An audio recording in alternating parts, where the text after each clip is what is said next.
Class 10th अर्धवार्षिक परीक्षा 2023-24 विषय गणित कक्षा 10वीं पेपर सॉल्व कैसे करेंगे। ऑब्जेक्टिव देखो, यहाँ लिखा है यदि द्विघात बहुपद x square plus x minus 6 के शून्यक अल्फा और बीटा हो तो अल्फा इंटू बीटा का मान होगा। तो यहाँ पर अल्फा इंटू बीटा इंटू में दिया अल्फा इंटू बीटा बराबर होता है सी बटे ए। तो यहाँ सी का मान कौन है -6 और ए का मान कौन है 1। तो 6 में 1 का भाग देंगे तो 6 आएगा। तो इसका आंसर होगा ऑप्शन नंबर बी। इसी तरह इसको देखो, दो संख्या ए और बी इस प्रकार है कि ए इंटू बी का गुणनफल हमें 1000 दिया है और एलसीएम दिया है 200। तो एचसीएफ हमें बताना है। तो हम जानते हैं दो संख्याओं का गुणनफल एलसीएम इंटू एचसीएफ के बराबर होता है। यहाँ मैं ये शॉर्ट में लिख रहा हूँ। तो इनका गुणनफल दिया है 1000 बराबर एलसीएम है 200 इंटू एचसीएफ हमें ज्ञात करना है। इसको हल कर दो, 2 0 2 0 कैंसिल, 2 से 10 में भाग देंगे तो 5 बार जाएगा। तो यहाँ पर ये आंसर हो जाएगा 5, ऑप्शन नंबर ए। इसी तरह से श्रेणी 4 7 10 का कौन सा पद 28 होगा। इसको जब हम हल करेंगे तो इसका आंसर आएगा ऑप्शन नंबर सी, 9वां पद इसका आंसर होगा। इसको कैसे हल करोगे, ये सूत्र लगा लेना। इसमें ए एन बराबर a plus n minus 1 into d. यहाँ पर ए का मान है 4 और डी का मान होगा 3, क्योंकि दूसरे पद में से पहले पद को घटाएंगे डी का मान मिल जाएगा 3 और इस सूत्र में रख देना, आपका आंसर आ जाएगा। और ए एन का मान 28। इसी तरह से बच्चों नेक्स्ट क्वेश्चन है 4 नंबर का। इसमें देखो तीनों कंडीशन यदि बराबर होती है, A1 बटे A2 बराबर है B1 बटे B2 बराबर है C1 बटे C2, तो इसका आंसर आएगा अनेक हल होंगे, अनंत अनेक हल होते हैं। अब यहाँ से 5वें नंबर का क्वेश्चन है, दो बिंदु P और Q के बीच की दूरी हमें ज्ञात करना। जब हम इसमें दूरी सूत्र में इसके मान रखेंगे तो हमें रिजल्ट मिलेगा 2√2। इसी तरह इसको देखो, किसी त्रिभुज ABC में DE समांतर है AB, इसको हल करेंगे तो इसका आंसर आएगा 4.5 सेंटीमीटर। अब खाली स्थान यहाँ से ये होगा, देखो घात 2 के किसी बहुपद के अधिकतम शून्यक हो सकते हैं तो कितने होंगे बच्चों, 2 होंगे। एक प्राकृतिक संख्या का अभाज्य गुणनखंडन उसके गुणनखंडों के क्रम को छोड़ते हुए अद्वितीय होता है। यहाँ लिख देना अद्वितीय होता है। कैसे लिखेंगे देखो, अद्वितीय होता है, अद्वितीय होता है। तीसरा क्वेश्चन है, यदि किसी समांतर श्रेणी का n वां पद इतना है 8 - 3n, तो श्रेणी का तीसरा पद हमें बताना है। देखो तीसरा पद कैसे निकालेंगे, तो यहाँ पर दिया है an बराबर 8 - 3n दिया है और हमें तीसरा पद निकालना है। तो यहाँ n के स्थान पर 3 रख दो, ये हो जाएगा 8 माइनस हो जाएगा 3 इंटू 3। इसको हल करेंगे तो हो जाएगा 8 - 3 दिया 9, तो तीसरा पद हो जाएगा -1, यहाँ लिख देंगे -1। चौथा क्वेश्चन है, यदि किसी द्विघात समीकरण के मूल वास्तविक और खाली स्थान हो तो उस समीकरण के व्युत्क्रम का मान 0 होगा। तो यहाँ लिखा है 0 कब होगा, जब वास्तविक मूल होते हैं और बराबर होते हैं, तो यहाँ जाएगा बराबर। नेक्स्ट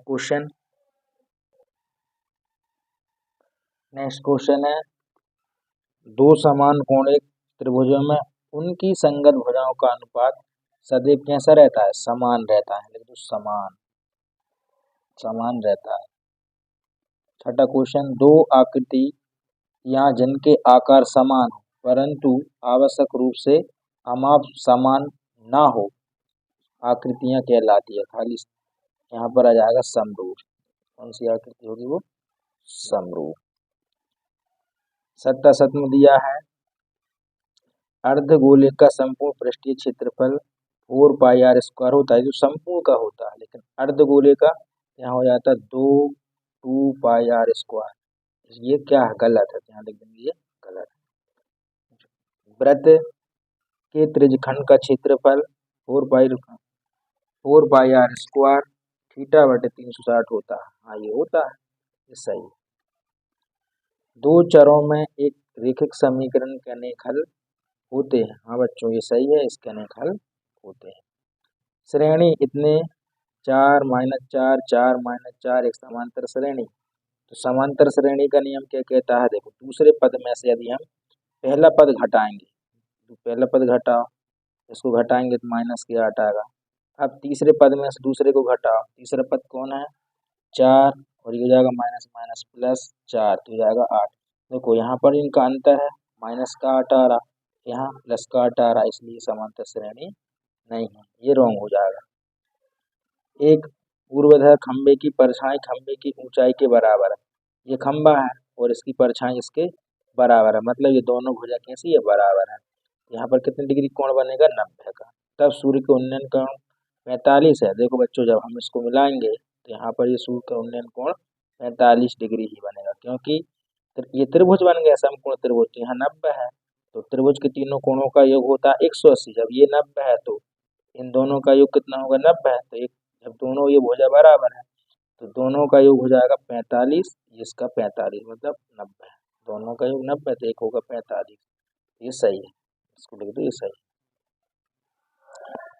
अब छठा क्वेश्चन है, दृष्टि रेखा प्रेक्षक की आंख से प्रेक्षक द्वारा देखी गई वस्तु के बिंदु को मिलाने वाली रेखा होती है। ये सही है, इसका आंसर ये सही हो जाएगा। नेक्स्ट क्वेश्चन, जोड़ी बनाओ। संख्या 2 और 4 का एलसीएम कितना होगा? 4 होगा, तो इसका पहला ऑप्शन 4 है। x² - x - 12 के शून्यकों का योग। अब हमें शून्यकों का योग निकालना। देखो कैसे निकालेंगे?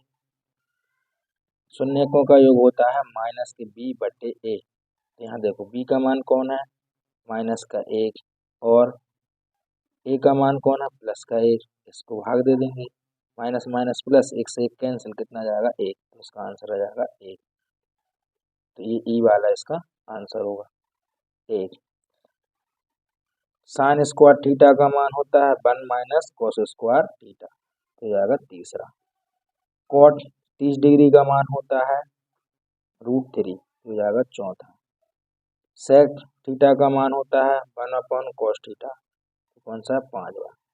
छठा बच्चा कौन? अब ये इसको कैसे हल करेंगे? देखो 1 + tan 0 + 2 cos 0 डिग्री का मान बताना है। देखो इसका मान ये 1 है, ये हो जाएगा 0, ये हो जाएगा प्लस ये 2 × 1, 2 एकम 2, 2 और 1 3, तो इसका आंसर आ जाएगा 3, हो जाएगा छठा। अब नेक्स्ट क्वेश्चन, एक वाक्य में उत्तर लिखना अपन को।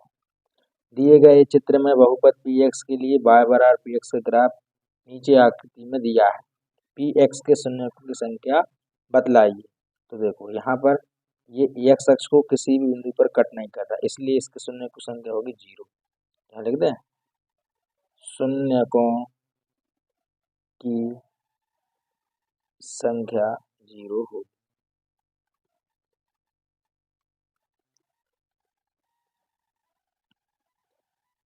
दूसरा क्वेश्चन है, यदि 2 पेन और 5 पेंसिलों का मूल 60 है तो इस स्थिति को रेखिक समीकरण के रूप में प्रदर्शित कीजिए।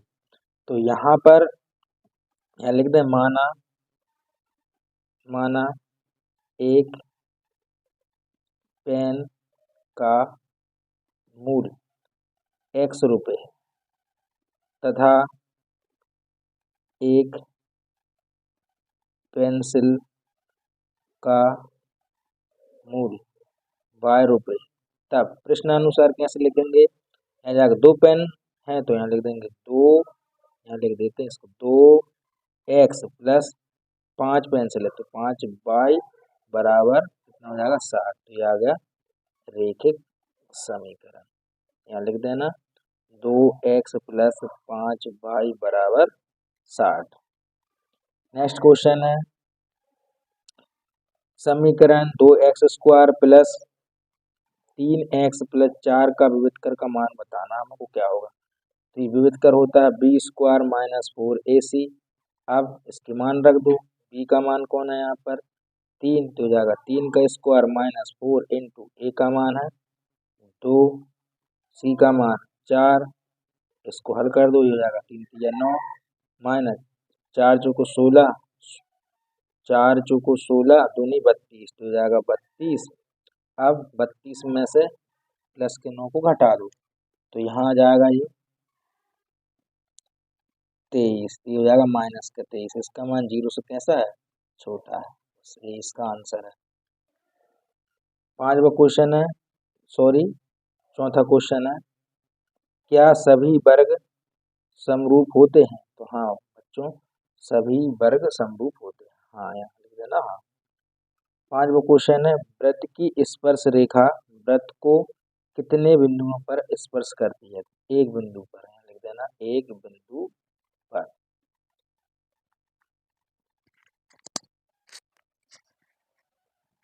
अगला क्वेश्चन है शंकु के आयतन का सूत्र लिखिए।